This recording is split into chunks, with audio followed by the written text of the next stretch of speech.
Ikinalungkot ni Manila Archbishop Luis Antonio Cardinal Tagle ang mapaminsalang lindol na tumama sa Bohol at Cebu. Sa kanyang misa sa pagbubukas ng unang Philippine Conference on New Evangelization, inahayag ng Arsobispo ang kanyang panlulumo sa pagkasira ng mga antigong simbahan doon. Ang panawagan ng Arsobispo, pagtibayin pa ang pananampalataya at pag-asa sa gitna ng mga pagsubok.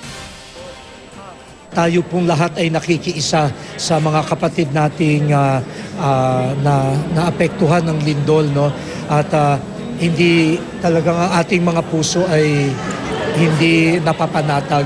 Kaya kasama ng karamihan, hindi lamang dasal, kundi tayo ay handang tumulong. Layo ng pagtitipon na lalo pang buhayin ang misyon ng pagpapalaganap ng salita ng Diyos. Ginaluhan ito ng iba pang mga obispo, mga delegado mula sa iba't ibang probinsya at bansa sa Asia. Kasama sa mga panauhin sa panel discussion ng konferensya, ang aking partner dito sa 24 oras, si Mike Enriquez.